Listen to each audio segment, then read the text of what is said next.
ये माननीय प्रधानमंत्री जी का मार्गदर्शन और उनका निर्देशन समय समय पर हम उत्तराखंड में चल रहे विकास की परियोजनाएं और उनकी समीक्षा स्वयं माननीय प्रधानमंत्री जी करते रहते हैं, क्योंकि जैसा आप सब लोग जानते ही हैं कि प्रधानमंत्री जी का उत्तराखंड की भूमि से, देवभूमि से एक विशेष लगाव है।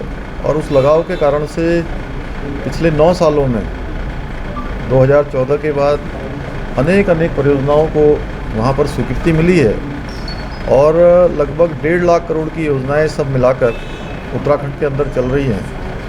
उन्हीं सब योजनाओं के बारे में और कुछ योजनाएं जो हमारे उत्तराखंड के लिए ज़रूरी हैं, अपेक्षित है, लंबे समय से, चूँकि जमरानी बांध योजना बनने की ओर तेज़ी से आगे बढ़ रही है, उसको भारत सरकार की स्तर पर स्वीकृति प्राप्त होनी है और जल्दी ही जो कैबिनेट के आर्थिक मामलों की कमेटी है उस कमेटी से स्वीकृति होनी। तो माननीय प्रधानमंत्री जी से मैंने अनुरोध किया है कि जमरानी बांध परियोजना को जल्दी से स्वीकृति प्रदान की जाए, जिससे कि आने वाले समय में तराई भाबर का जो क्षेत्र है, लंबा क्षेत्र है, और उत्तर प्रदेश के भी आसपास का क्षेत्र है, उस पूरे क्षेत्र को जो पेयजल की और सिंचाई की पानी की समस्या है, उस समस्या से छुटकारा मिलेगा, उस समस्या का समाधान होगा। इसी प्रकार से एक लंबे समय से सीमांत क्षेत्र किच्छा और खटीमा को जोड़ने वाली रेल लाइन प्रस्तावित है और उस रेल लाइन में चूँकि 1546 करोड़ रुपए का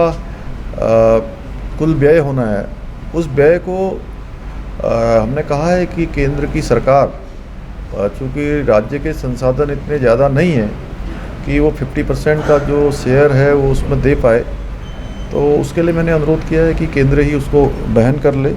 दूसरा, अमृतसर कोलकाता कॉरिडोर के अंतर्गत एक इंडस्ट्रियल पार्क हमारा खुरपिया फार्म में बनना है किच्छा में, उसके लिए 410 करोड़ रुपए की धनराशि जल्दी से जल्दी अवमुक्त हो जाए।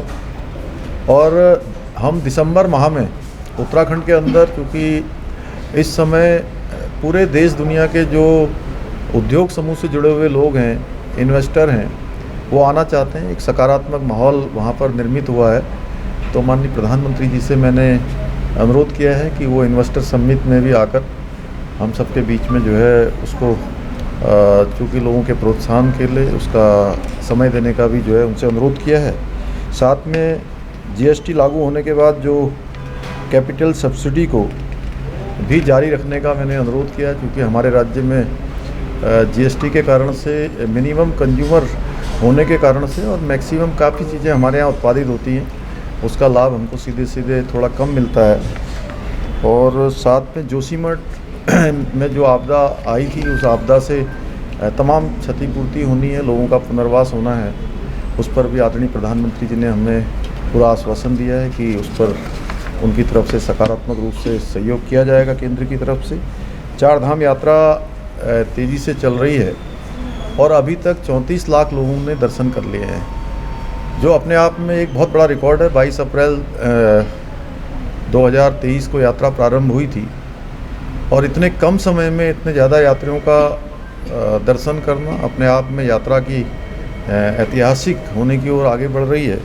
साथ ही साथ जो केदारनाथ जी का जो एक ड्रीम प्रोजेक्ट माननीय प्रधानमंत्री जी का है, जिसकी वो हमेशा समीक्षा करते हैं, उसकी मैंने उनको जानकारी दी है कि तेज़ी से पुनर्निर्माण के कार्य चल रहे हैं। बद्रीनाथ धाम का भी जो मास्टर प्लान है उस पर भी तेज़ी से काम हो रहा है और हम लोगों ने ये लक्ष्य रखा है कि इस साल अधिकतम काम दिसंबर माह तक उसके पूरे करवा लिए जाएं। साथ ही आज से कांवड़ यात्रा भी प्रारंभ हो रही है और कांवड़ यात्रा में भी बड़ी संख्या पूरे देश भर के शिव भक्तों की आती है, जो माँ गंगा का जल लेकर अपने अपने स्थानों पर जाते हैं। तो उस यात्रा के संबंध में भी आदरणीय प्रधानमंत्री जी को अवगत कराया है। साथ में जो जीएसटी कलेक्शन है, वो जीएसटी कलेक्शन हमारे राज्य में पिछले वर्ष की तुलना में 23% अधिक बढ़ा है, जो अपने आप में एक बड़ी मैं कहूँगा कि उपलब्धि है।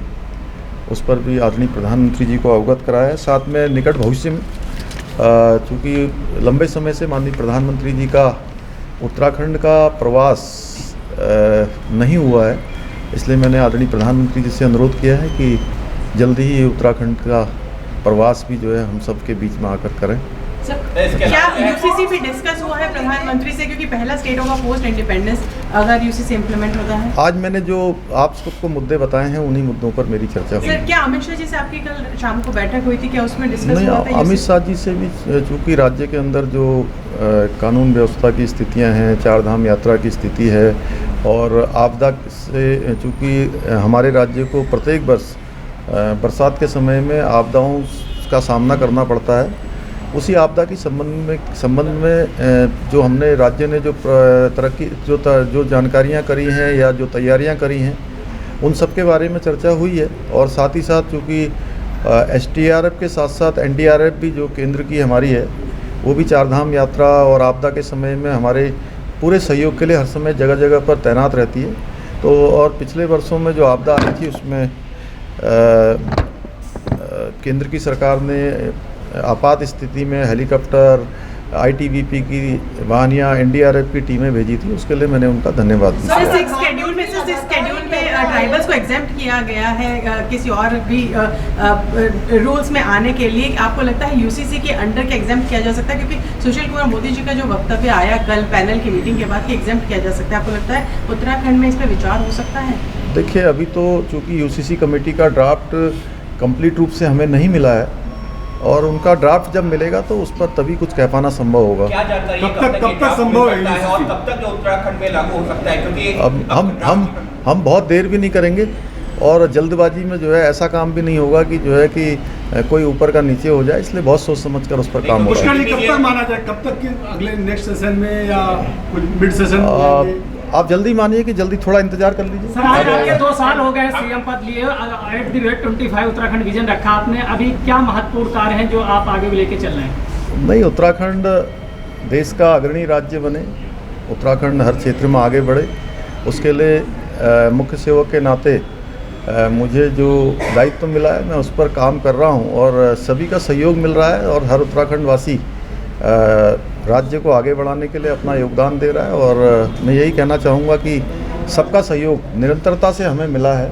एक एक पल और एक एक क्षण हमने प्रयास किया है कि राज्य के लिए लगाएं, राज्यवासियों के लिए लगाएं। सर, अगर ड्राफ्ट छोड़ दें, अगर ड्राफ्ट यूसीसी ड्राफ्ट की बात छोड़ दें तो क्या ट्राइबल्स के मामले में आपके क्या विचार हैं, ये हम जान सकते हैं कि ट्राइबल्स को एग्जेम्प्ट किया जाना चाहिए? देखिए, चूँकि क्या है कि इसमें यूसीसी कमेटी ऑलरेडी काम कर रही है और ट्राइबल्स के बीच में भी और आदिवासी क्षेत्रों में भी, बहुत सीमांत क्षेत्रों में भी उस कमेटी ने ट्राइबल्स लोगों के बीच में जाकर भी उनके समूह से भी बात की है और उनके विचार भी लिए हैं। तो उसका सबका संकलन है उसमें यूसीसी कमेटी में। उसी से के एक्सटेंशन में पूछना था, बीजेपी का हमेशा से पोल प्रॉमिस रहा है यूसीसी, प्रधानमंत्री भी यूसीसी के बारे में जिक्र कर चुके हैं।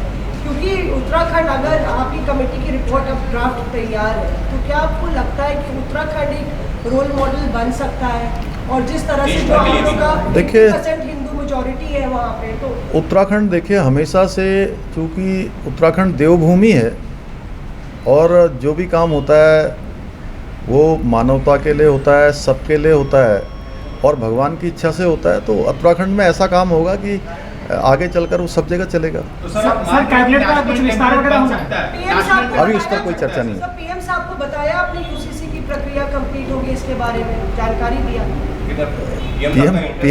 पीएम साहब देखिए, चूँकि उनको सभी इसके प्रावधानों के बारे में और उनकी सोच ही है कि देश के अंदर ये लागू होना चाहिए और उन्होंने स्वयं ही अपने वक्तव्य में कहा है, इसलिए उनको अधिकांश चीज़ों की सबकी जानकारी है। सर, एक सवाल ये है कि आपने गृह मंत्री अमित शाह से कल मुलाकात की, प्रधानमंत्री से आप मिले, चर्चा ये है कि बैठक में जो है कमेटी की अध्यक्षा भी मौजूद थी? नहीं, मैं मिला था खुद से। जी, धन्यवाद। Thank you sir.